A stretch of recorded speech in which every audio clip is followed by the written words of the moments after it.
Bonjour à tous, que le Seigneur vous bénisse. Une fois de plus, avec beaucoup de joie et de sourire, je vous accueille à notre rendez-vous quotidien, 5 minutes pour restaurer. Nous sommes en train de voir ce thème merveilleux depuis le lundi, à savoir le Dieu de notre parcours. Alors, en ce jeudi 24 avril 2025, nous voulons continuer toujours dans la même lancée et nous voulons nous rappeler dans 1 Samuel au chapitre 17 concernant l'histoire de David et Goliath. Et vous savez que Goliath était un géant, donc des Philistins, qui a lancé un défi à l'armée de l'Éternel et il n'y avait personne pour pouvoir relever le défi. Parce que Goliath voulait un combat singulier, mais il n'avait pas d'adversaire. Personne n'a voulu se lever pour aller affronter Goliath. Tout simplement parce qu'ils étaient tétanisés, ils étaient effrayés par l'apparence, par le charisme ou la carrure et surtout aussi par le palmarès que détenait leur adversaire, le Philistin. Alors le Seigneur a trouvé bon de prendre un jeune garçon, à savoir David, qui était derrière le troupeau de son père. Et son père, donc Isaïe, va l'envoyer sur le champ, pour ne pas dire missionnaire, mais sur le champ de guerre, sur le terrain de guerre, là où il y avait l'affrontement entre les Philistins et l'armée d'Israël. Alors, arrivé sur place, David va constater que ce Philistin va se lever et lance toujours des cris de guerre et lance également un défi à l'armée de l'Éternel, mais personne pour relever le défi. Mais lui dira, mais qui est ce païen? Quel est cet incirconcis qui ose défier l'armée de l'Éternel? Alors il a dit, j'irai combattre.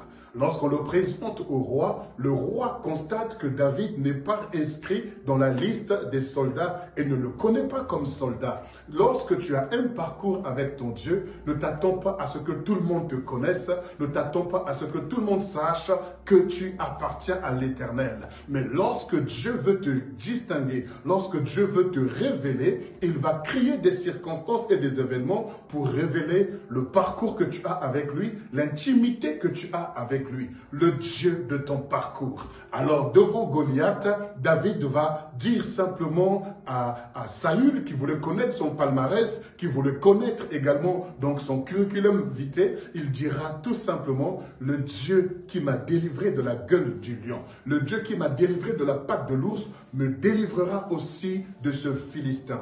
Lorsque nous avons un parcours avec Dieu, nous savons que quels que soient les challenges que nous traversons, nous en sommes toujours plus que vainqueurs. Lorsque tu n'as pas de parcours avec Dieu, tu n'as pas d'histoire. Quand tu n'as pas d'histoire, il n'a pas de gloire. Et nous disons souvent qu'un peuple qui n'a pas d'histoire est un peuple qui n'a pas d'avenir. Et si toi, tu n'as pas d'histoire, tu n'as pas non plus d'avenir. Or, le Seigneur a dit, je connais les projets que j'ai formés sur toi, des projets de paix et non de malheur, afin de te donner un avenir et de l'espérance. Alors, ce que tu traverses aujourd'hui n'est qu'une étape. Il est le Dieu de ton parcours. J'aime beaucoup ce cantique que nous chantons souvent. Il y a une prophétie sur ma vie. Je ne peux pas échouer. Je n'échouerai pas, Seigneur. Oui, la prophétie est ce que Dieu t'annonce avant de rentrer dans le parcours. La prophétie est un produit fini. La prophétie est la conclusion de ce que Dieu veut faire avec toi. Mais une fois que Dieu t'a montré ce qu'il veut faire avec toi, il te fait rentrer dans un processus. Et ce processus s'appelle le parcours. Et le parcours est rempli de plusieurs étapes. Et quand tu as franchi plusieurs étapes et que tu arrives à une étape où tu sembles être désemparé, où tu sembles être dépassé, où tu sembles être battu, rappelle-toi des étapes précédentes.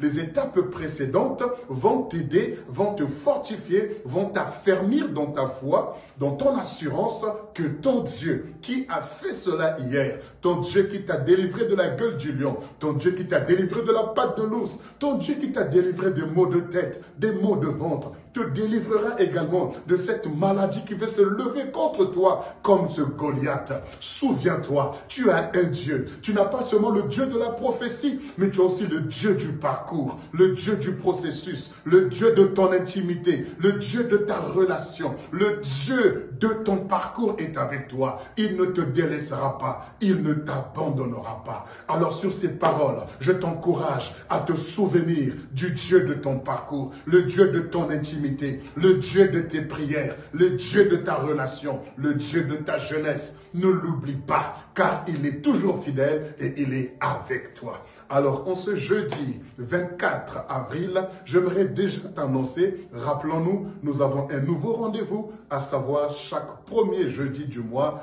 à savoir 1 heure pour restaurer. Alors n'oublions pas, jeudi prochain à 21 heures sur ma page Facebook et sur ma page YouTube, nous avons ensemble rendez-vous donc à 21 heures pour 1 heure pour restaurer. Que le Seigneur vous bénisse et très bonne journée.